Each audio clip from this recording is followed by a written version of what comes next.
जय श्री कृष्णा। आइए सुनते हैं आमल की एकादशी की यह कथा। 88,000 ऋषियों को संबोधित करते हुए सूत जी ने कहा, हे विप्रो, प्राचीन काल की बात है। महान राजा मानधाता ने वशिष्ठ जी से पूछा, हे वशिष्ठ जी, यदि आप मुझ पर प्रसन्न हैं तो ऐसे व्रत का विधान बताने की कृपा करें जिससे मेरा कल्याण हो। महर्षि वशिष्ठ जी ने कहा, हे राजन, सब व्रतों से उत्तम और अंत में मोक्ष देने वाला आमल की एकादशी का व्रत है। राजा मानधाता ने कहा, हे ऋषि श्रेष्ठ, इस आमल की एकादशी के व्रत की उत्पत्ति कैसे हुई? इस व्रत के करने का क्या विधान है?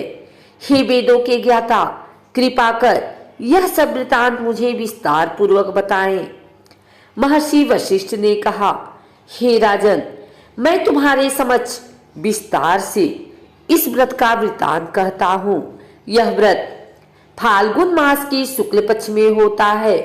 इस व्रत के फल के सभी पाप समूल नष्ट हो जाते हैं। इस व्रत का पुण्य 1000 गोदान के फल के बराबर है। आमल की आंवले की महत्ता उसके गुणों के अतिरिक्त इस बात में भी है कि इसकी उत्पत्ति भगवान विष्णु के श्रीमुख से हुई है। अब मैं आपको एक पौराणिक कथा सुनाती हूँ, ध्यान पूर्वक श्रवण करो। प्राचीन समय में वैदिक नामक एक नगर था। उस नगर में ब्राह्मण, वैश्य, क्षत्रिय, शूद्र चारों वर्ग के लोग प्रसन्नता पूर्वक रहते थे। नगर में सदैव वेद ध्वनि गूंजा करती थी। उस नगरी में कोई भी पापी, दुराचारी, नास्तिक आदि न था। उस नगर में चैत्ररथ नामक चंद्रवंशी राजा राज्य करता था। वह उच्च कोटि का विद्वान तथा धार्मिक प्रवृत्ति का व्यक्ति था। उसके राज्य में कोई भी गरीब नहीं था और न ही कंजूस। उस राज्य के सभी लोग विष्णु भक्त थे। वहां के छोटे बड़े सभी निवासी प्रत्येक एकादशी का उपवास करते थे। एक बार फाल्गुन माह की शुक्ल पक्ष की आमल की नामक एकादशी आई। उस दिन राजा और प्रत्येक प्रजाजन, वृद्ध से बालक तक ने आनंद पूर्वक उस एकादशी को उपवास किया। राजा अपनी प्रजा के साथ मंदिर में आकर कलश स्थापित करके तथा धूप दीप नैवेद्य पंचरत्न छत्र आदि से धात्री का पूजन करने लगा। वे सब धात्री की इस प्रकार स्तुति करने लगे, हे धात्री, आप ब्रह्म स्वरूपा है। आप ब्रह्मा जी द्वारा उत्पन्न हो और सभी पापों को नष्ट करने वाले हैं। आपको नमस्कार है। आप मेरा अर्घ स्वीकार करो। आप श्री रामचंद्र जी के द्वारा सम्मानित हैं। मैं आपसे प्रार्थना करता हूँ, मेरे सभी पापों का हरण करो। उस मंदिर में रात को सभी ने जागरण किया। रात के समय उस जगह एक बहेलिया आया। वह महापापी तथा दुराचारी था। अपने कुटुंब का पालन व जीव हिंसा करके अपनी भूख प्यास से अत्यंत व्याकुल था।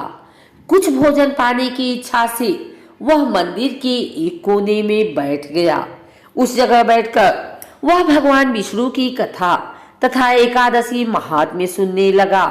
इस प्रकार उस बहेलिये ने सारी रात अन्य लोगों के साथ जागरण कर व्यतीत की। प्रातःकाल सभी लोग अपने अपने निवास पर चले गए। इसी प्रकार वह बहेलिया भी अपने घर चला गया और वहां जाकर भोजन किया। कुछ समय बीतने के पश्चात उस बहेलिये की मृत्यु हो गई। उसने जीव हिंसा की थी। इस कारण हालांकि वह घोर नरक का भागी था, परंतु उस दिन आमल की एकादशी का व्रत तथा जागरण के प्रभाव से उसने राजा विदुरथ के यहाँ जन्म लिया। उसका नाम वसुरथ रखा गया। बड़ा होने पर वह चतुरंगिणी सेना सहित तथा धन धान्य से युक्त होकर 10 सहस्त्रग्रामों का संचालन करने लगा।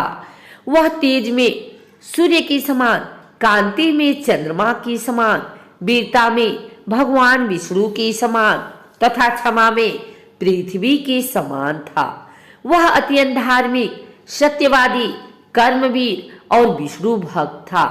वह प्रजा का समान भाव से पालन करता था।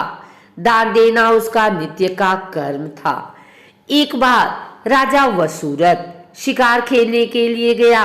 दैव योग से वन में वह रास्ता भटक गया और दिशा का ज्ञान न होने के कारण उसी वन में एक वृक्ष के नीचे सो गया। कुछ समय पश्चात पहाड़ी डाकू वहां आए और राजा को अकेला देखकर मारो मारो चिल्लाते हुए राजा वसुरथ की ओर दौड़े। वह डाकू कहने लगे कि इस दुष्ट राजा ने हमारे माता पिता, पुत्र पौत्र आदि समस्त संबंधियों को मारा है तथा देश से निकाल दिया। अब हमें इसे मारकर अपने अपमान का बदला लेना चाहिए। इतना कर वे डाकू राजा को मारने लगे और उस पर अस्त्र शस्त्र का प्रहार करने लगे। उन डाकुओं के अस्त्र शस्त्र राजा के शरीर पर लगते ही नष्ट हो जाते और राजा को पुष्पों के समान प्रतीत होते। कुछ देर बाद प्रभु इच्छा से उन डाकुओं के अस्त्र शस्त्र उन्हीं पर प्रहार करने लगे, जिससे वे सभी मूर्छित हो गए। उसी समय राजा के शरीर से एक दिव्य देवी प्रकट हुई। वह देवी अत्यंत सुंदर थी तथा सुंदर वस्त्रों, आभूषणों से अलंकृत थी। उसकी भ्रिकुटी टेढ़ी थी। उसकी आंखों से क्रोध की भीषण लपटें निकल रही थी। उस समय वह काल की समान प्रतीत हो रही थी। उसने देखते ही देखते उन सभी डाकुओं को नाश कर दिया। नींद से जागने पर राजा ने वहां अनेक डाकुओं को मृत देखा। वह सोचने लगा, किसने इन्हें मारा? इस वन में कौन मेरा हितैषी रहता है? राजा वसुरथ ऐसा विचार कर ही रहा था कि तभी आकाशवाणी हुई, हे राजन, इस संसार में भगवान विष्णु की अतिरिक्त तेरी रक्षा कौन कर सकता है? इस आकाशवाणी को सुनकर राजा ने भगवान विष्णु को स्मरण कर उन्हें प्रणाम किया। फिर अपने नगर को वापस आ गया और सुखपूर्वक राज्य करने लगा।